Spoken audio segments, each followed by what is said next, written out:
이제 우리가 소년기를 볼 수 있습니다.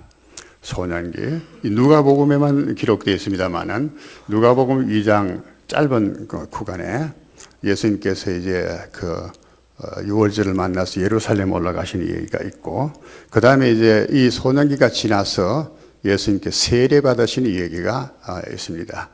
마태복음, 누가복음에 기록되어 있습니다. 그 다음에 세례 받으신 이후에 광야에 들어가셔서 40일 동안 금식하시고 이어서 마귀에게 시험을 당하시는 그런 그 세계가 있습니다. 우선 우리가 소년기에 대해서 잠깐 생각하려고 합니다. 사실 오늘 설교가 굉장히 긴 설교여야 됩니다. 예수님의 소년기만 하더라도 1시간 설교 해도 부족하지 싶습니다. 예수님의 세례에 대해서만 말씀을 나누어도 얼마만큼 시간이 돼야 되고, 그 다음에 예수님의 광야의 40년이라든가 그 시험 받으신 내용을 다 합해는 4시간 정도 이상은 설교해야 되는 이야기인데, 오늘 한 40분 안에 설교를 해야 되는데, 그러니까 좀 자세한 설명들을 드리지를 못합니다. 여러분께서 그동안에 들었던 설교를 마음에 되새기면서 이해해서 받아들여야 될 것입니다. 먼저 12살 때 예수님의 기록은 누가복음에 딱 한 곳에만 기록되어 있습니다. 그런데 그때가 유월절 때인 것 같습니다. 부모님을 따라서 처음으로 예루살렘으로 갔습니다. 하나님께 예배하러. 이 절기 때는 신실한 믿음이 있는 모든 그 이스라엘 백성들은 예루살렘에 다 모여서 7일 동안 하나님의 절기를 지키라고 하는 구약의 그 율례를 따라서 그 유월절을 지켰죠. 그때 간 것 같아요. 그래서 이제 그 절기가 다 끝나고 난 뒤에 집으로 돌아가는데 부모님이 하룻길 좀 내려가다가 예수를 찾으니까 보이지 않는다 그 말이죠. 그때 그동안 찾지 못한 거는 이제 모처럼 동네 사람들 다, 이웃 사람들도 다 이렇게 예루살렘 올라갔다가 어떤 면에 서울 나들이도 될 게 아니라 서울 구경도 하고, 그리고 아주 친교도 나누고, 그러고 이제 돌아가는 길이니까 아이들은 아이들끼리, 친구는 친구들끼리, 가까운 사람끼리 잡담하고 얘기하고 이렇게 내려갈 거란 말이에요. 며칠을 또 내려가야 되니까. 그래서 예수는 아직 아이니까 친구들끼리 또 이웃의 그 동무들끼리 같이 놀고 있겠지, 같이 내려오겠지 생각하고 간 거예요. 근데 내려가서 하루 있다가 보니까 예수가 안 보인다 그 말이에요. 그래서 부랴부랴 찾으러 나선 겁니다. 다시 하룻길을 올라가고 그 예루살렘에 가서 예수를 찾는다고 막 했죠. 그래서 3일째 되는 날 성전에서 예수님을 발견했는데, 예수님이 그때 뭘 하고 계셨냐 하면 성전의 랍비들, 선생들하고 같이 앉아서 대화를 나누더라는 거예요. 듣기도 하고, 선생들이 하는 말을 듣기도 하고, 묻기도 하고, 답하기도 하고. 근데 그 지혜가 놀라웠어요. 여기 선생들이라고 하는 것은 우리가 랍비라고 하는 부르는 분들이잖아요. 대단한 학자들입니다. 저 나사렛에서 자기가 살던 그 시골에 있는 선생들과 달리 굉장한 학자들인데, 그 학자들과 더불어 이 말씀을 나눈다고 하는 것은 유대인의 교육 방식 그렇죠. 토론하고 막 이렇게 하잖아요. 12살 아이가 박사들하고 성경학자들하고 대화를 할 수 있다고 하는 것이 놀라운 거예요. 그 지혜에 모든 사람들이 다 놀라더라 이렇게 하고 있어요. 3일 동안 그러고 있었어. 어머니가 이제 그 예수를 거기서 발견하고 반갑기도 하고 막 속상하기도 했겠죠. 그래서 아야, 네 어머니와 네 아버지가 얼마나 걱정한지 아느냐, 이렇게 말하니까 예수님께서 뭐라고 말했죠. 어찌하여 날 찾았었습니까? 내가 내 아버지 집에 있어야 될 줄 알지 못하셨습니까? 이렇게 답하더라는 거예요. 엄마하고 아버지는 난감한 거예요. 이 말 뜻을 이해도 못했고. 육신의 엄마 아버지 놔놓고 내 아버지 집에서 내 아버지 집에 있어야 될 줄 알지 못하셨습니까? 마땅하게 거기 있어야 된다는 거예요. 예수님은. 거기에는 마땅하게 거기 있어야 된다. 예수님의 생각은 일반적으로 우리가 기도할 때도 하나님 아버지, 근데 아버지 하면서도 아버지의 실감 있게 느끼지 못하잖아요. 예수님은 벌써 12살 때 내 아버지라고 해요. 내 아버지 집에 내가 있어야 된다고 해요. 그게 당연한 것이고, 그 마땅한 것이다. 그 아버지에 대한, 하나님에 대한 막연한 그런 의식이 아니고 얼마나 깊은 관계성을 가지고 있는가를 알 수가 있습니다. 내 아버지, 우리도 한때 내 아버지라고 하는 기도할 때가 있었는데 잘 쓰는 표현이 아니거든요. 내 아버지라는 그 친밀한 관계를 그대로 표현하는 것입니다. 내 아버지 집에 있어야 될 것이네. 이 3일 동안 뭐 어떻게 3일 동안 지냈는지는 알 수 없지만 어쨌든 간에 이 말씀 속에서 보면 예수님이 하나님을 얼마나 관계 속에서 이해하고 있었고 아버지로 이해하고 있었고 그 하나님에 대한 말씀들을 알고자 하는 데 있어서 얼마나 열정이 있고 또 사랑이 깊었는가 하는 걸 알 수가 있는 것입니다. 이게 대단히 중요한 것입니다. 저는 이 말씀을 생각하면서 내 자신을 한번 비추어 봤어요. 나도 하나님의 은혜를 다 깨달은 때 너무너무 좋았어. 정말 시편의 송이꿀처럼 달달한 하나님의 말씀이 그 말씀이 실감이 나서요. 근데 한 말씀을 참 읽고 뭐 계속해서 밤낮으로 읽어서 밤낮으로 밤에 잠도 안 오는 거예요. 며칠을 잠을 안 자니까 내가 혹시 이러다가 내가 미치는 거 아닌가 그 생각이 들더라고. 하여튼 그렇게 하나님 말씀이 그리워져. 그래서 조금 모르는 부분이 많은데 물을 때가 있어야지. 그때 내가 출석하던 교회에 전도사님이 나보다 한 살 더 위인데 대구 신학교 다니고 계신 전도사님이 계셨어요. 내가 물었어요. 내 좀 이 성경 좀 이 얘기 좀 할 땐 좀 대답 좀 가르쳐 달라. 우리 집에 청했어요. 3일 동안 전신도 같이 먹고 막 저녁도 같이 먹고 그러고는 성경을 묻고 또 질문하고 그래서 이제 또 말했습니다. 내가 좀 더 알고 싶은데 어떤 책을 좀 사서 보면 되겠느냐. 그러니까 내 얘기를 쭉 들어보고 문생 같으면은 조직신학책을 사보는 게 좋겠다. 그래서 내가 조직신학책을 그때부터 보기 시작했더랬습니다. 그 경험을 보면서 그때 정말로 내 안에 어떤 열정이 일어났는지 모르겠어요. 굉장히 열정이. 예수님이 이러한 열정 속에서 12살 때입니다. 그랬으니까 예수님은 뭐 하나님의 아들이시니까 그렇게 얘기하시면 안 되는 거예요, 지금. 안 되는 거예요. 중요한 것은 예수님이 이런 12살 때의 모습을 보면서 정말로 그가 하나님의 아들로 인류의 구속자로 나서실 때까지의 그 기틀을 마련했다고 보는 겁니다. 우리가 소년세는 굉장히 중요합니다.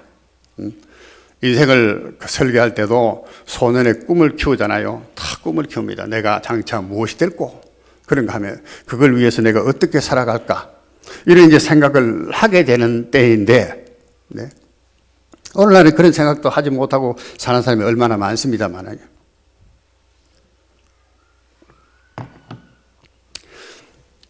예수님이 이렇게 열정이 깊은 가운데 하나님의 말씀을 보고 그랬으니까 만큼 선생들하고 이 얘기가 될 만큼 됐겠죠. 이 속에서 중요한 것은요, 예수님이 자기를 알아갔다는 것입니다. 자기를. 아이들이 자꾸 꿈을 키워갑니다. 그 꿈을 점점 발전시키잖아요. 그래서 나중에는 내가 무엇이 되겠다. 그리고 이제 그 인생의 목표를 향해 가잖아요. 40이 돼서 알지도 못하는 사람도 있지만 예수님은 이때부터 예수님의 자기가 어떤 일을 해야 되는가, 누구인가 한 것을 정체성을 확인해 갔다. 또는 자의식을 확인해 갔다라고 말할 수가 있습니다. 예수님이 언제부터 자기가 하나님의 아들인 것을 알았을까? 많은 신학자들이 이 얘기들 하고 하는 부분입니다. 그런데 나는 예수님께서 하여튼 어느 시점이라고 말하기는 어렵지만은 어릴 때부터 하나님의 말씀을 배워가면서 그것을 이해했다라고 봅니다. 예수님의 생애와 모세의 생애가 아주 비슷한 점이 많은데 모세가 나이가 40이 됐을 때 자기 백성을 돌아볼 생각이 났다고 그렇게 말했습니다. 그죠? 성경에 그렇게 기록되어 있습니다. 40이 되었을 때. 그러면 그동안에는 뭐냐? 자기 백성을 돌아보고 실질적으로 그런 일을 하기 위해서 준비한 기간이어서 자기도 몰랐을지 몰라요. 예수님도 그런 겁니다. 가만히 모세와 예수님의 생애를 비교해 보시면 아주 비슷한 걸 알 것입니다. 모세는 왕궁에 있으면서 애굽의 모든 학술을 다 통달했다 그랬습니다. 많은 서적을 일반인들이 접할 수 없는 가치 있는 서적들을 기록들을 많이 접했을 것입니다. 그래서 하나님에 대한 신앙도 거기에서 깊이 들었을 겁니다. 어머니 아버지로부터 자기의 출생의 내력도 들었을 것입니다. 또 자기 민족이라고 불리는 히브리 백성들이 노예처럼 살아가는 비참한 생활을 하는 모습을 봤을 것입니다. 그것을 보면서 점차적으로 그 무엇을 느끼겠는가? 나는 내 동족이 고생하는 곳에서 구원해야 되겠다는 의식을 가졌겠죠. 우리도 마찬가지입니다. 우리도 살아가는 삶 속에서 점차적으로 태어나서 살아가는 삶 속에서 내가 이런 사람이 되겠다. 몹시 질병으로 고생하는 사람들을 보면은 나는 의사가 돼서 저 불쌍한 사람 도와줘야 되겠다. 가난에 찌들려 고생하는 사람들을 보면 나는 좀 기업가가 된다든가 사업가가 돼서 저 사람들을 도와줘야 되겠다. 이렇게 해서 인생을 목표를 결정하는 사람들이 많이 있잖아요. 예수님도 마찬가지입니다. 예수님께서 성경을 깊이 이해합니다. 성경을 이해한다는 건 뭡니까? 하나님에 대해서 이해할 것이고 하나님의 뜻에 대해서도 이해하게 될 것이고 그렇잖아요. 거기다가 어머니와 아버지가 예수님의 출생에 대해서 얘기했을 겁니다. 내가 동방박사들이 찾아왔다. 네 구유에 누이셨다. 목동들도 있었다. 그런 얘기를 들려주었을 거 아닙니까? 예수님이 어릴 때 안 했으리라고 생각되나요? 그랬을 겁니다. 그러면서 성경을 읽었습니다. 그러면서 자기의 주위에 있는 나사렛 지역의 가난한 사람들, 어려운 사람들, 또 뿐만 아니고 죄를 짓되 죄가 무엇인지 모르고 짓는 그런 악한 사람들 많이 있었을 것입니다. 그런 사람들을 보면서 나는 어떻게 살아야 될 것인가 라는 것을 분명히 고민을 했을 것입니다. 그게 12살 때 이해예요. 우리 인생에 있어서는 항상 이러한 준비 과정이 대단히 중요한 것입니다. 아무것도 아닌 것 같지만 무엇을 하든지 우리는 다 준비 과정이 필요합니다. 준비 없이 되는 일은 아무것도 아니고 운동을 해도 준비가 필요하고 고차원적인 그 과학을 연구하려도 기초적인 그 학문이 다 준비 필요하고 북한이 핵실험 하는 것도 보시죠. 핵실험 여러 차례 하잖아요. 여러 차례 해가 준비가 돼야 되는 거예요. 모세도 준비돼서 했고 어느 준비 안 된 사람이 없어요. 공자는 그런 이야기를 했습니다. 지천명이라. 지천명. 무슨 말인지 아시죠? 사람이 30이라는 나이가 되면은 지천명, 하늘의 뜻을 안다는 거예요. 안다. 공자가 그랬더니. 그 보면 공자가 굉장한 지혜자라는 것도 이해가 됩니다. 30이 되면은 내가 무엇을 해야 된다, 하늘의 뜻이 무엇이다는 것을 알았다라고 하네요. 지천명이라는 그런 뜻입니다. 불혹, 40세가 되면 불혹이라 하잖아요. 40세가 되면 어떤 유혹에도 흔들리지 않은 심지가 굳은 사람이 된다. 40이라. 그거 보면 대단한 사람입니다. 우리는 60, 70대도 아직도 제대로 분별 못 해서 이리 힐렁 저리 힐렁 갈대처럼 흔들리는데 어쨌든 예수님의 12세 때 그랬다고 하는 분명한 얘기는 없습니다. 그러나 분명히 우리는 이 말씀 속에서 예수님의 그러한 모습을 발견할 수가 있다는 겁니다. 자, 이래서 예수님께서 이제 30세쯤 되었을 때 그 누가복음 3장 23절에 보면 예수님의 30세쯤 되었더라 그렇게 이야기합니다. 그때 세례를 받으시는데 세례를 받고 물에서 나오실 때의 기록이 누가복음, 마태복음에 다 있는데 이렇게 기록되어 있습니다. 백성이 다 세례를 받을새 예수도 세례를 받으시고 기도하실 때에 하늘이 열리며 성령이 비둘기같이 그 형체로 그의 위에 강림하시더니 하늘로부터 소리가 나기를 너는 내 사랑하는 아들이라 내가 너를 기뻐하노라 그렇게 말씀하셨다는 것입니다. 자, 이 하늘이 열리고 하늘이 열리는 것이 어떤 것인지 우리가 상상이나 갑니까? 하여튼 하늘이 열려서 예수님 앞에 또 성령이 비둘기 형체같이 예수님 위에 내려앉았어. 성령께서 비둘기 형체로 내려앉았어. 또 하늘에서 소리가 들렸어. 그 소리의 내용은 너는 내 사랑하는 아들이다. 내가 너를 기뻐한다. 자, 이 세례를 받는데 세례란 것이 무엇입니까? 우리가 오늘도 세례를 베풀기도 하잖아요. 침례교회 같은 물에 들어가서 세례합니다. 물론 이 당시 때 침례입니다. 요단강에서 세례 요한에게부터 세례를 받고 올라오셨는데 물에 잠깐 들어갔다고 나온 것이 무엇이 대단한 일인데 여러분들은 세례 받으실 때 이런 경험 해보셨습니까? 하늘이 열리는 경험 해보셨나요? 하늘에서 음성이 들리는 것을 들어보셨나요? 아마 안 그러셨을 거예요. 그건 예수님이니까 그렇게만 생각하시면 지금 예수님의 신앙 생활이라고 하는 이 얘기를 할 필요가 없는 것입니다. 예수님은 그만큼 준비가 됐다는 것입니다. 예수님은. 물에서 올라오실 때 그래서 우리는 예수님의 세례가 무슨 의미가 있는가를 두 번째 알아야 돼요. 예수님의 세례. 여러분, 우리 세례라고 할 때 우리가 다 압니다. 세례의 의미가 무엇인가? 첫째로는 죄를 씻는 것이다. 너무 잘 아시죠? 세례는 무엇이냐? 첫째로는 죄를 씻는 것이다. 둘째로는 연합하는 것이다. 연합하는 것. 세 번째로는 죽는다는 뜻입니다.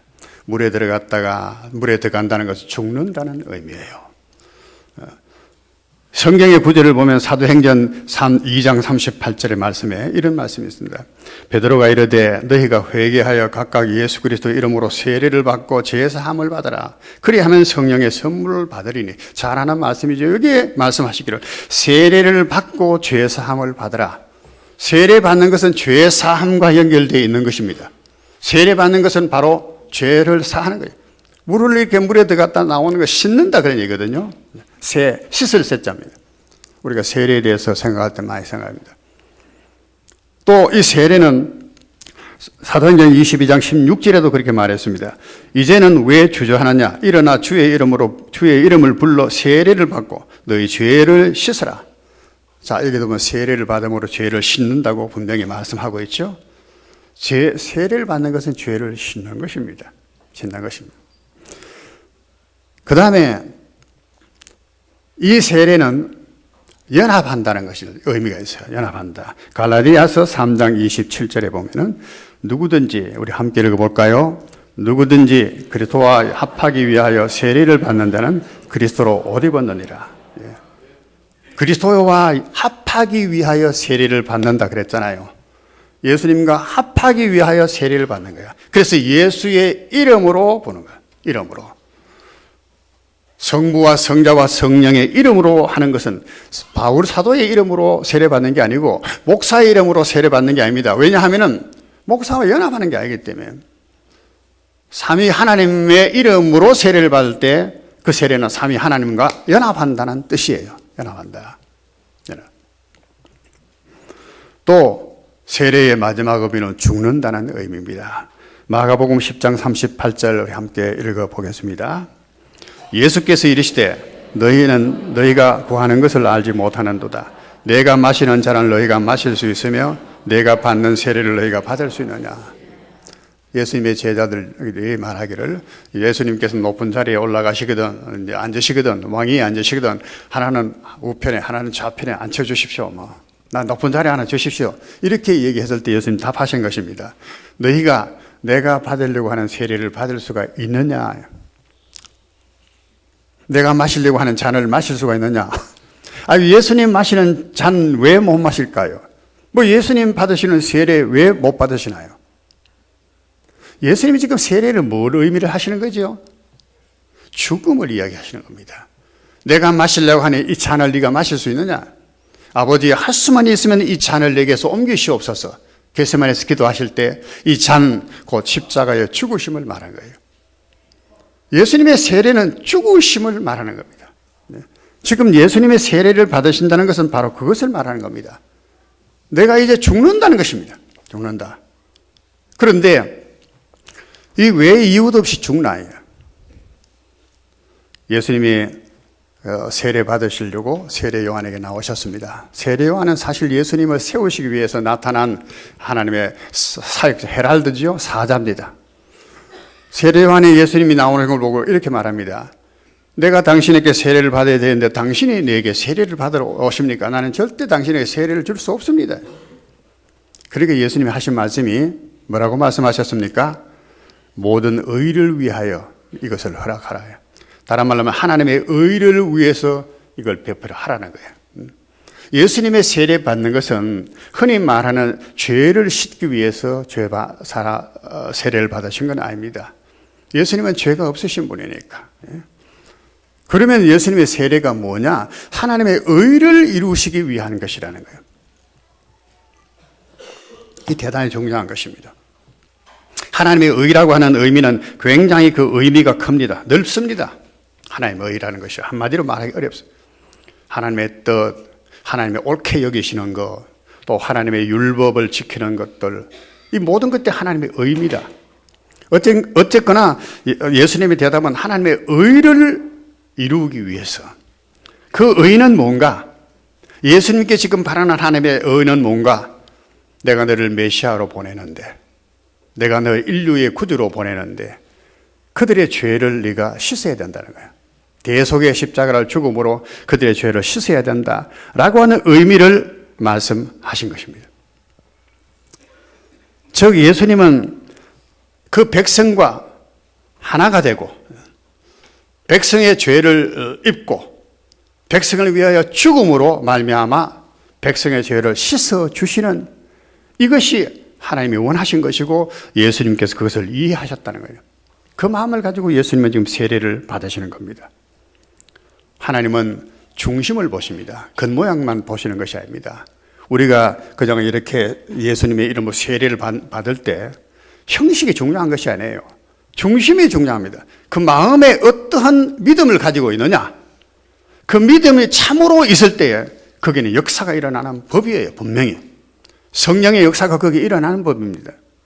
예수님이 바로 그러한 것이었습니다. 우리는 그걸 여러 가지 면에서 볼 수가 있습니다.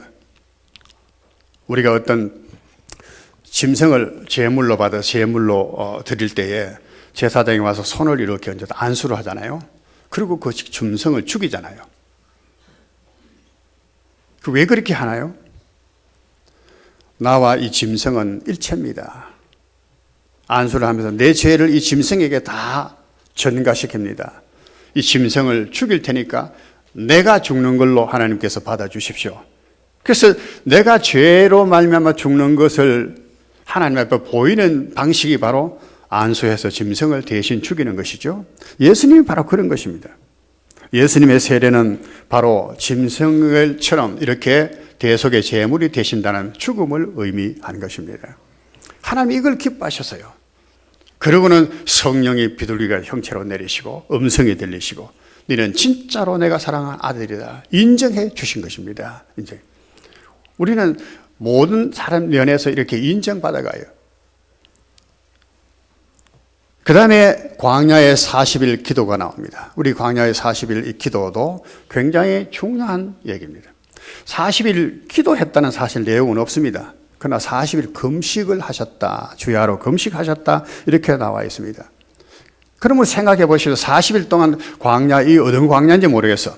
유대 광야라고 얘기도 하고 또 이스라엘 백성들이 헤맸던 그런 시내산 미디안 광야라고도 말하기도 합니다. 그러나 어쨌든 광야에 40일 동안 금식을 하셨는데 왜 금식하나요? 밥 안 먹고 물 안 마시고 금식하는 거예요. 예?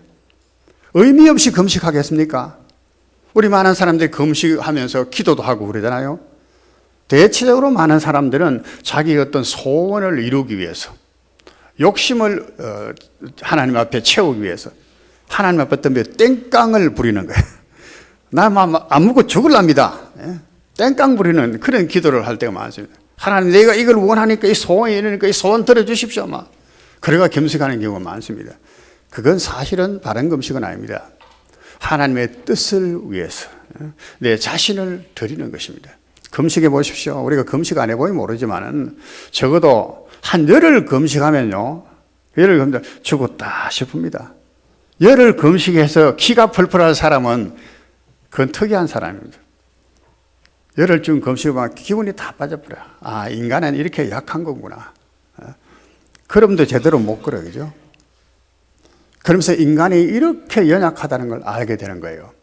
어쨌거나 예수님은 40을 금식을 하셨어요. 금식을. 근데 이것도 성령에 이끌려 가셨다. 그래서 성령에 이끌려 가. 우리가 신앙생활하는 데 있어서 하나님의 뜻을 압니다. 내 자신을 하나님께 드립니다 하고 이제 세례까지 받았습니다.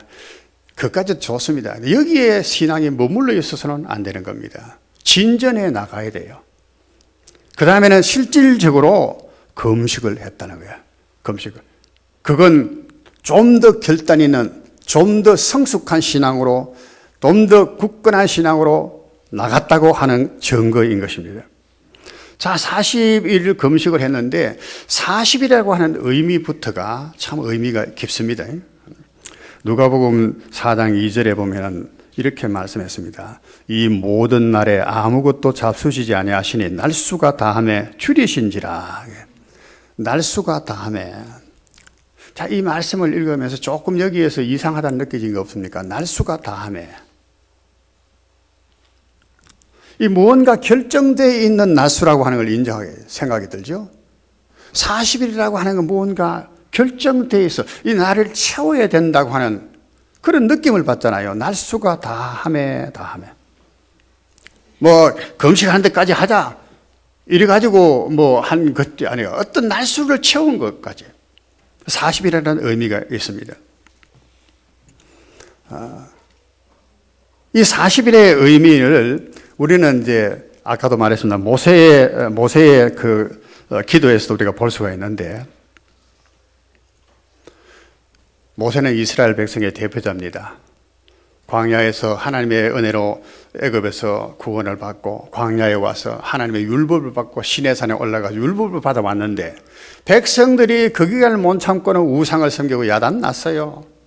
모세가 그 율법을 깨뜨려 버렸습니다. 너희는 율법을 받을 자격이 없는 백성이다. 하나님의 언약을 받을 자격이 없다.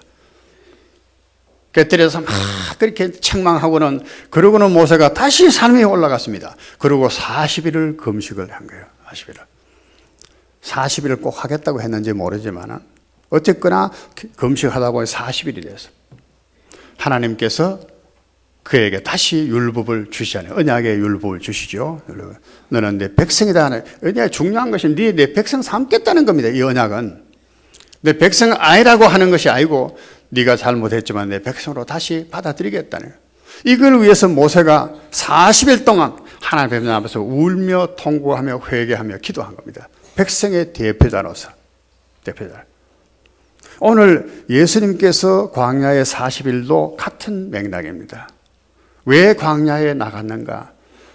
자기의 조상, 이 누가복음 3장에 보면은 족보가 나옵니다. 지금 마태복음을 제쳐놓고 누가복음을 중심으로 해야 하는데, 이 예수님의 시험 받으시는 광야로 나가시는 이전에 3장에 족보 얘기가 쭉 나옵니다. 왜 족보 얘기를 하느냐? 예수님은 모든 인류의 대표자다는 거예요. 모든 인간의 대표자 후손으로 오셨다. 창세기 보면 여인의 후손이라고 했습니다.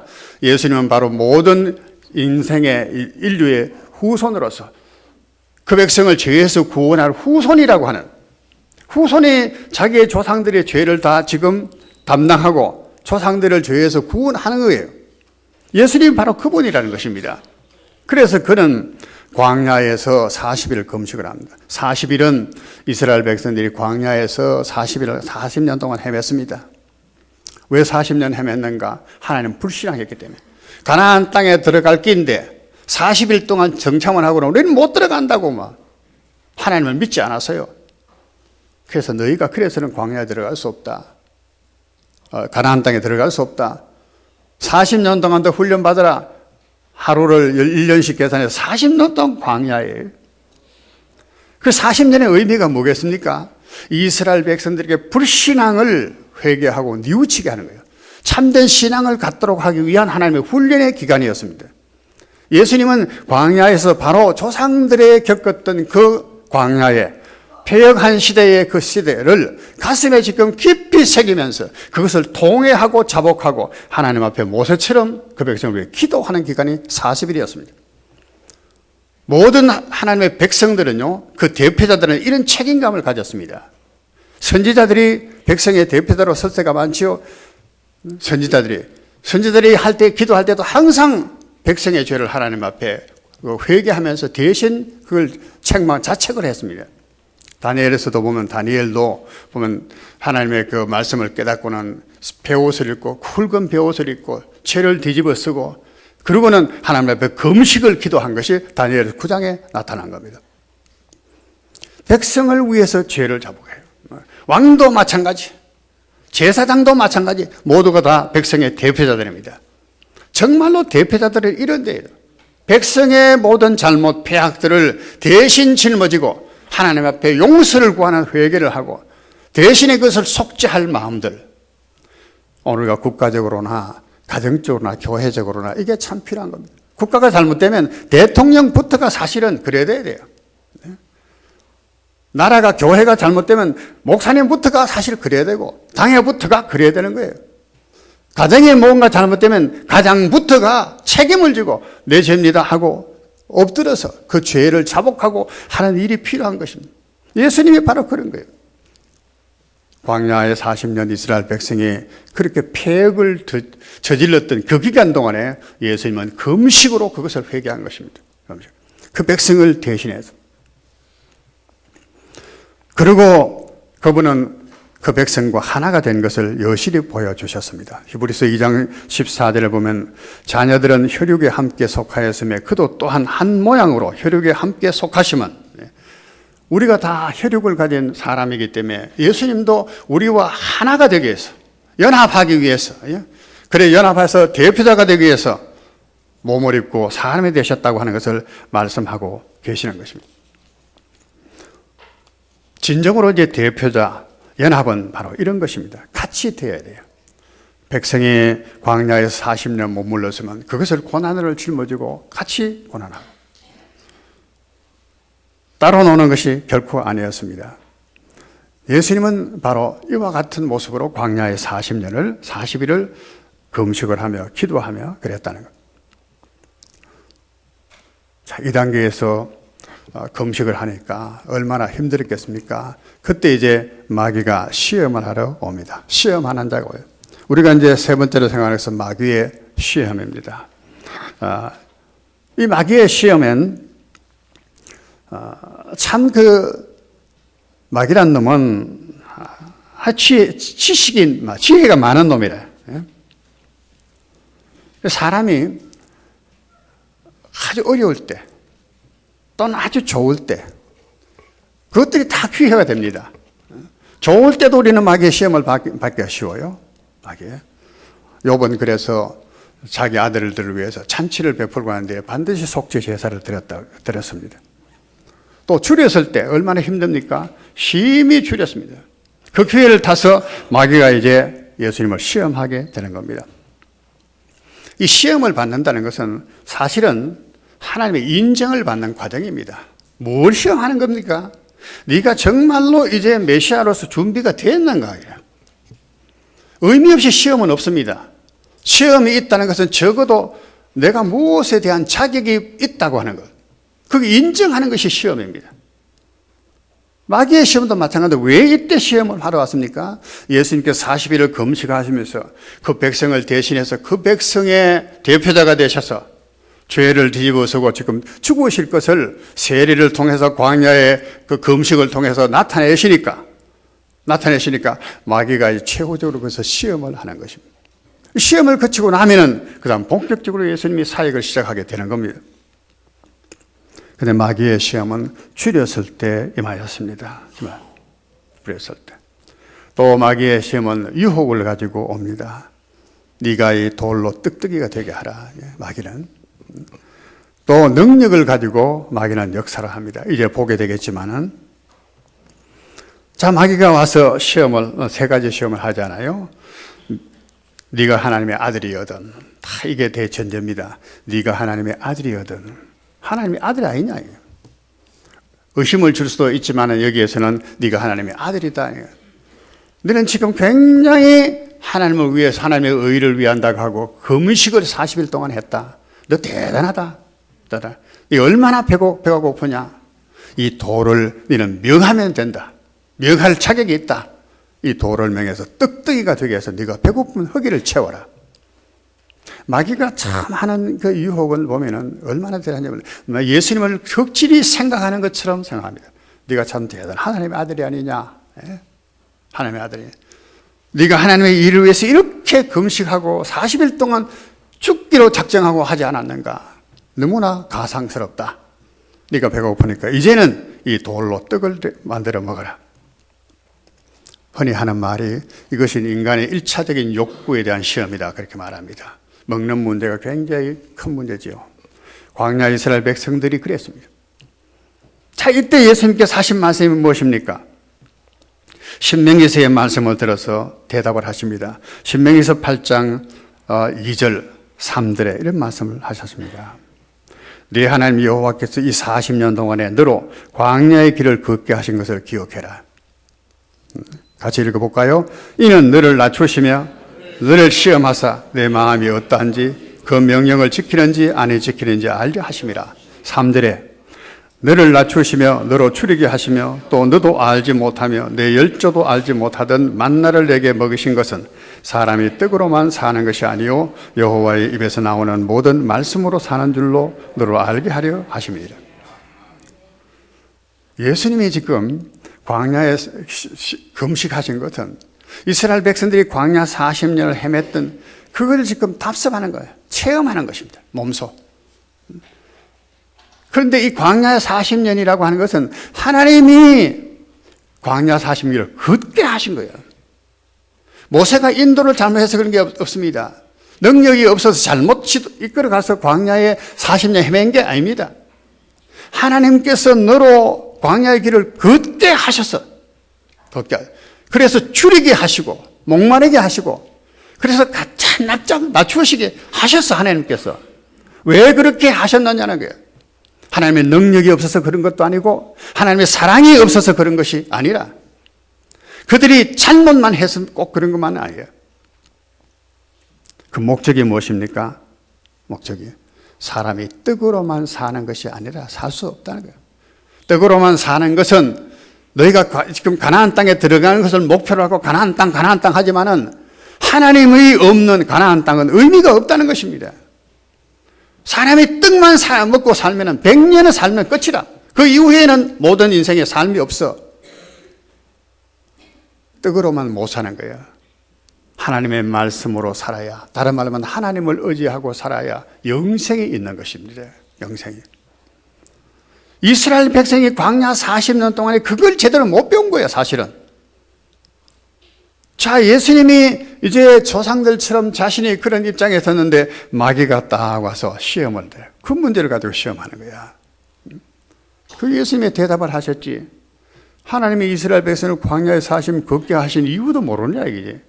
사람이 떡으로만 사는 것이 아니라고 말씀하시지 않고 경험하지 않았나 역사에서. 어찌 네가 이 돌로 떡덩이 되게 하라고 그렇게 내게 말하느냐. 잘못 걸렸죠.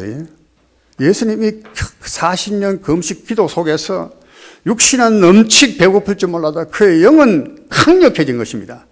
강한 지혜를 가지게 된 겁니다. 확신을 가지게 된 겁니다. 그러니까 이 말씀을 하신 것입니다. 우리도 아직도 떡으로만 산다고 해서 먹는 거, 입는 거, 뭐 거처하는 이런 문제에 대해서 막 몰두가 되거든. 금식기도 좀 해보십시오. 한 열흘 금식기도 해보십시오. 사람이 이걸 위해서 살아가는 건지 알게 될 거란 말이죠. 아, 그걸로만 사는 게 아니구나. 돈으로만 사는 게 결코 아니구나. 세상 영광과 지위로만 사는 것도 아니구나. 그거 다 헛것구나.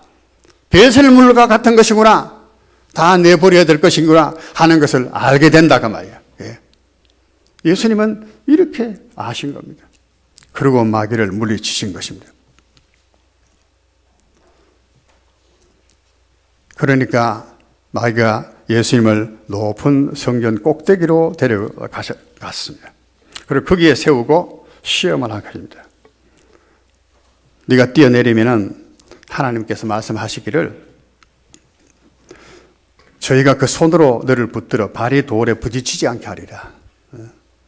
예수님이 사자를 보내가지고 그 돌이 발에 부딪히지 않도록 그렇게 하실 것이니까 뛰어내리라.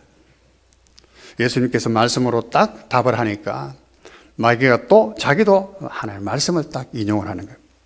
하나님 말씀을 믿어서 인용한 것이 아니잖아요. 그죠? 정말로 하나님의 말씀을, 하나님을 알고 하나님의 말씀을 믿었다면 뛰어내리라. 그런 소리 안 하지요. 감히 하나님의 말씀을 어디다 갖다 붙이겠어요? 왜 성전 꼭대기에서 뛰어내리라고 합니까? 마귀가 성전 꼭대기가 어떻게 생겼는지 모르겠어요. 요즘처럼 꼬딕탑으로 이렇게 뾰족하게 세울 때도 쓸 때도 없어. 그렇죠? 아마 모스크처럼 이렇게 둥그런 지붕이었어요. 높은 성전이나 높은 산에 높은 언덕에 이렇게 세웠잖아요. 거기에 지붕도 둥그라니까 아마 크게 세웠을 거예요. 이것도 굉장히 참 의미가 깊은 겁니다. 거기에 마귀가 데리고 올라가서 마귀는 항상 이적을 행합니다. 이적을. 그 높은 곳에 데리고 갔어. 누가 보면 순식간에 그 다음에 높은 곳에 가서 하늘 세상 영광을 다 보여. 순식간에 그렇게 말했어. 누가 보면 그런 표현을 써. 마귀의 능력이 대단한 것입니다. 높은 성전 꼭대기에 있어야 돼요. 성전은 어떤 곳입니까? 하나님을 예배하는 곳입니다. 하나님의 그 이름을 두신다고 하는 곳입니다. 아주 거룩한 곳입니다. 거룩한 그 위에 세운 겁니다. 여러분, 우리가 어릴 때는 이 교회 청소하는데도 이 교회 강단 위에 못 올라가서 어른들이 막 모욕하네요. 거기 올라가면 안 돼. 여기 마치 하나님이 계신 것처럼 목사님 와서 설교하는 것밖에 아닌데도 그렇게 우리가 교육을 받았어요. 교회에서는 함부로 떠들고 장난하는 거 용서가 안 돼서 아이들이 그래서 감히 예배당 안에서 그래요. 하나님이 계신다고 인식해요. 예전에는 더 했습니다. 성전이라는 것은 거룩한 것입니다. 성전. 이름만 모독해도 아주 죄를 받는 곳이 성전입니다. 근데 성전 꼭대기 하나님 밟고 올라서는 거예요. 소위 행동적으로도 하나님을 아주 멸시하는 거예요. 교회를 멸시하는 겁니다. 그 위에 세워놓고는 뛰어내리라. 그러고는 성경 말씀을 인용하는 겁니다. 하나님은 네가 의지하니까 시편 91편에 있는 말씀인데 하나님, 네가 하나님을 의지하니까 그가 사자를 보내서 네 발이 땅에 똥에 부딪히지 않도록 보호할 것이다. 하나님이 그 말씀하셨다는 거예요. 하나님을 얼마나 우습게 보면 우리가 성경 말씀을 말할 때 함부로 말하면 안 돼요. 정말로 그것이 하나님의 말씀인지 경험한 사람은 하나님 말씀을 함부로 다루지 않는 법입니다. 조금만 마음이 있는 사람은요, 성경책이 요즘 얼마나 두껍습니까? 그죠? 예전에는 우리 어릴 때 성경책이 두꺼우니까 두근 색은 엄마, 아버지 성경이 합하면 이만큼 돼. 이거 놔놓고 여기에 밟고 올라가서 실경에 있는 이게 니루타가 혼나고 밟고 성경을 바른다고. 물론 성경이 뭐는 미신적으로 여기에 뭐가 마력이 있는 것은 아닙니다. 그러나 소중한 하나님의 말씀이 기록되어 있는 것이죠. 이 자세가 굉장히 중요한 것입니다. 성전 꼭대기에 세우고 뛰어내리라. 왜 뛰어내려야 되죠? 뛰어내려야 될 이유가 뭡니까? 하나님을 의지하면 하나님께서 보호하신다고 말했는데 보호하는 거 안 하는 거 한번 보자. 한번 뛰어내려 봐라. 이 얼마나 하나님을 시험하는 모독하는 행위입니까? 쓸데없는 짓이라고. 괜히 성전 위에 꼴대에 올라가가지고는 쓸데없는 짓. 우리 하나님 말씀을 이렇게 인용하면 안 되는 거예요. 이스라엘 백성이 광야에서도 10번이나 하나님의 능력을 보고 실제로 봤습니다. 그리고 10번이나 경험하고 그러고도 예수님을 하나님 못 믿었어요. 그걸 시험했다 그렇게 말했습니다.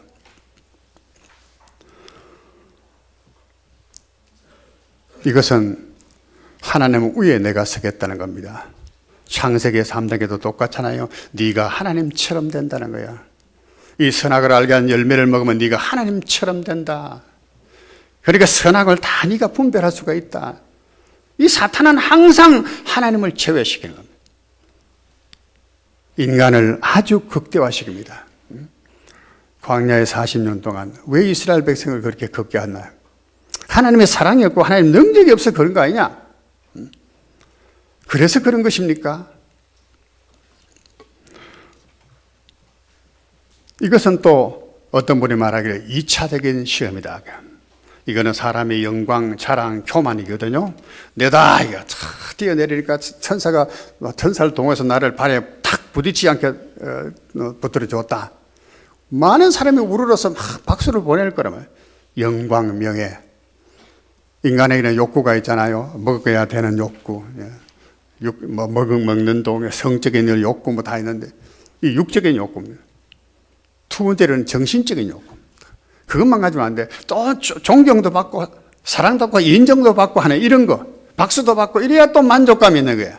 이건 바로 그런 시험이다라고 이제 어떤 사람이 말했습니다. 어쨌거나 하나님을 시험한 것입니다. 예수님의 대답이 뭡니까? 여기에 대해서 하신 말씀은 주 너희 하나님을 시험하지 말라. 하나님 시험하지 말라는 모르냐? 마귀가 세 번째 하는 시험은 뭡니까? 높은 산으로 데려가서 마태복음은 그래 되는데 누가복음은 순식간에 높은 곳에 데려갔습니다. 그리고 하늘의 세상의 모든 영광이요, 만국의 모든 영광을 다 보여주고 내 앞에 절하라는 거야. 절하라. 그러면 이 모든 것을 네게 주겠노라. 자, 여기도 보면은 마귀가 하는 게요, 참 이적의 능력입니다. 높은 산가에 헐몬산이 아니겠는가? 성경이 그렇게 말하는데, 누가 보면 그렇게 말하지 않습니다. 순식간에 높은 곳에 데리고 갔다, 높은 곳에. 그래서 환상적인 환상 세계 속에 데려갔다. 환상 속에 데려갔거나 헐몬이라고 하는 산으로 갔다 할지라도 이 지금 시험 받는 곳에서 헐몬산까지는 거리가 수백 킬로가 됩니다. 순식간에 데려가서. 이게 마귀의 능력입니다. 마귀. 우리는 마귀의 능력을 과소평가하면 안 된다 그 말이죠. 성전 높은 곳에 싹 데리고 오라고. 계단 딛고 해서 올라간 것도 알 거 아닙니까? 순식간에 데리고 와서 올라가서. 순식간에 높은 곳에 올라가서 천하 만국의 모든 영광을 다 볼 수 있는 지경까지 높은 곳에 데리고 간 거예요. 우리가 이걸 보면서 마귀는 하나님의 흉내도 참 잘 낸다.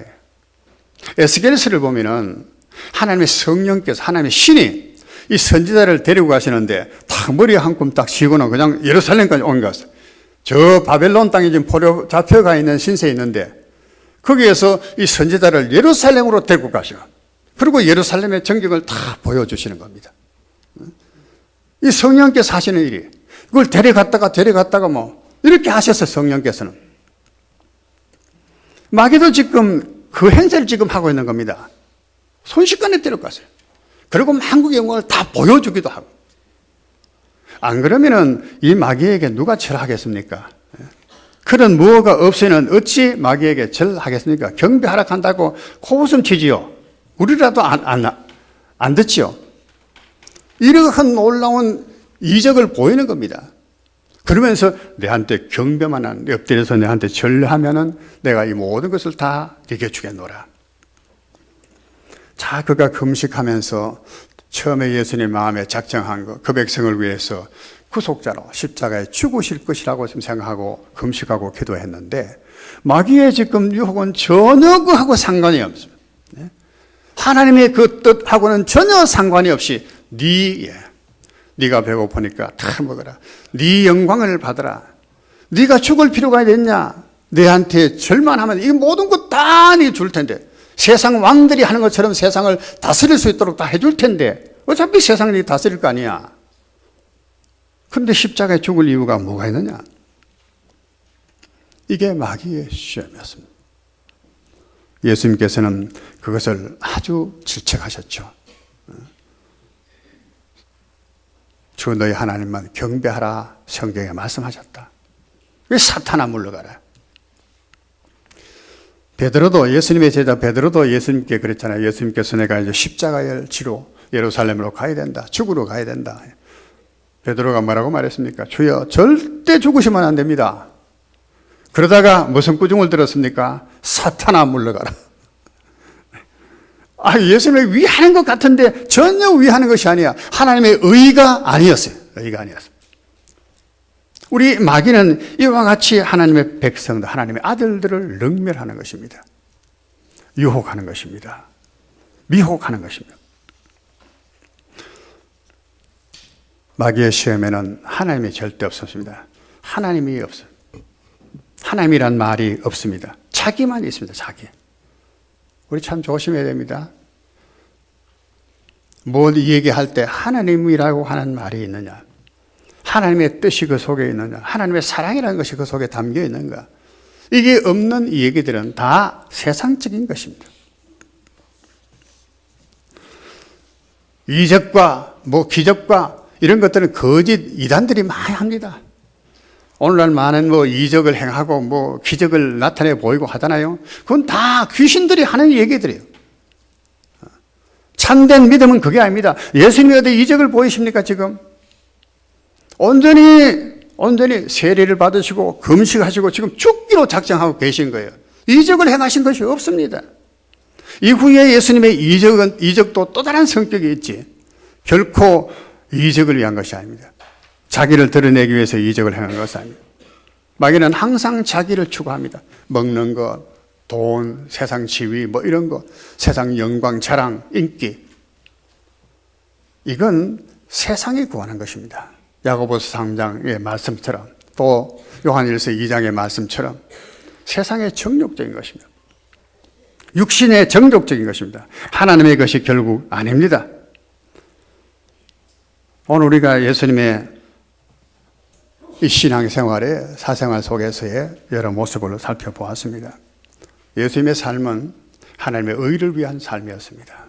의를. 그 의는 바로 백성을 위하여 자기를 죽이시는 것입니다.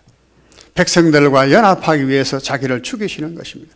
백성들의 죄를 속하기 위한 자기의 죽이심입니다. 오늘 우리가 세상 돌아가는 법, 나라의 모습을 보면서 참 정치하는 사람들 욕 많이 합니다. 다 욕이 나와요, 사실. 근데 그렇다가 문득문득 생각이 납니다. 욕하기 이전에 그들을 위해서 우리가 기도해야 된다. 그들의 죄악, 그들의 무지를 지고 하나님 앞에 금식하며 기도해야 되겠구나. 여러분 그런 생각이 들지 않습니까? 우리의 가정, 내 가족들을 위해서 내가 금식하며 울며 기도해야 되겠구나. 내 교회를 위해서 내가 금식하며 기도해서 하나님의 의를 이루고 가야 되지 않겠구나. 여기에서 우리 자신의 무엇을 추구하는 거, 네가 뛰어내리고 네가 돌을 만들어 떡을 만들어 먹고 네가 내게 절하고, 이 마귀에게 절하는 것이 결국 뭐겠습니까? 마귀의 모든 것을 다 복종한다는 것입니다. 마귀가 하는 거짓말, 마귀가 하는 그 악행, 폭행, 사기, 더러운 모든 짓거리, 이거 다 그대로 한다는 것입니다. 그러면 준다는 것이 마귀적인 세상을 살아라고 하는 유혹입니다. 2018년도 역시 이 유혹은 극심해질 것입니다. 오늘 우리는 어떤 준비를 해나가야 됩니까? 평범한 속에 예수님께서 12살까지 자라시고 30세까지 묻혀 있는 것 같지만은 예수님은 그 속에서 충분하게 하나님의 의를 준비하는 그가 되었습니다. 준비가 없이 되지 않습니다. 그리고 세례받는 한 걸음으로 나가고 광야에 금식하는 40일의 단계로 나가서 마귀의 시험을 받으면서 비로소 인정을 받아요. 마귀는 물러가고 하나님의 사자들, 천사들이 나와서 수종들어요. 그때부터 성령의 충만함을 그때부터 사역하게 되는 것입니다. 오늘 우리도 이와 같은 주님의 자치를 쫓아서 살아갈 수 있기를 바랍니다. 우리 손자하고 가정예배를 드리는데 주의 발자취를 따름이 어찌 기쁜 일이 아닌가, 그런 찬송을 불렀습니다. 우리가 이제 어릴 때 주일학교 때 불렀던 찬송이라서 그냥 다 이제 하고 난 뒤에 그냥 물어요. 할아버지 발자취가 뭐예요? 그러니까 발자취가 뭐예요? 그 발자취 이렇게 또 띄어서 이야기하시면 좋을 텐데 발자취 해놓으니까 못 알아듣는 거예요. 발자취는 이렇게 걸어간 자죽자죽을 발자취라고 한다. 눈이 많이 와서 그래서 막 길이 막 덮여서 어디가 개구리인지 어디가 길인지 몰라.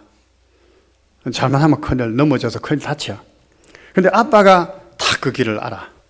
그래서 다 앞에 걸어가. 그러면 눈 위에 걸어가면 뭐가 생기지? 발자국이 생기잖아. 그 발자국을 따라가는 거야. 발자국이 바로 발자취야. 그 발자취를 따라가면 아빠는 안전한 길로 가고, 발자취를 따라가면 아빠가 좋은 곳으로, 집으로 인도하고 다른 곳으로 인도하는, 목적지로 인도하는 거예요. 그러니까 우리가 예수님의 발자취를 따라가는 것이 그런 거라. 그래요. 예. 고개 끄덕끄덕거려. 여러분 어떻습니까? 주님의 발자취를 따라가면 우리 마음이 든든하고 새 힘이 솟는다는 거예요. 두려움은 사라진다는 거예요. 사람은 기쁨이 넘친다는 거예요. 2018년도 이제 새해 둘째 주일입니다. 우리 마음에 다시 한번 다짐할 수 있기를 바랍니다. 주의 발자취를 따라가자. 세상 보지 말자. 세상의 유혹, 마귀의 유혹을 뿌리치자. 이것이 우리의 기도의 제목이 되고 삶의 목표와 의미가 되기를 축원을 드립니다. 기도드리겠습니다. 하나님 아버지, 우리 주님은 우리를 구원하는 구주이시며 또한 우리가 믿음을 본받아야 될 사도이심을 믿습니다. 오늘 예수님이 어떻게 신앙생활을 준비하고 그 신앙생활을 살아갔는지를 우리가 말씀을 통해 더듬어 보았습니다. 한 위인의 삶이 아니고 바로 구주의 삶이고 참 하나님의 아들의 삶의 모습이었습니다. 오늘 마귀에 물은 그 질문을 우리가 다시 한번 되새길 수 있기를 바라고 일평생 내 삶 속에서 되새려 볼 수 있기를 원합니다. 내가 하나님의 아들이거든. 우리는 하나님의 아들입니다. 하나님을 알고 하나님의 마음을 알고 하나님을 사랑하고 하나님을 즐거워합니다. 하나님을 기쁘게 순종하고 그의 뒤를 따르기를 기쁨으로 삼습니다. 2018년도 주님 이와 같이 살아갈 수 있도록 붙들어 주시고 환난과 어려움과 많은 유혹들이 있겠지만은 유혹받지 않게 하고 넘어지지 아니하게 하셔서 우리가 오늘 이 시대의 세상의 빛이요 세상의 소금인 것을 세상으로 알게 하는 역사를 이루게 하셔서 하나님께 영광이 되게 인도해 주시옵소서. 예수님 이름으로 감사하며 기도하옵나이다. 아멘.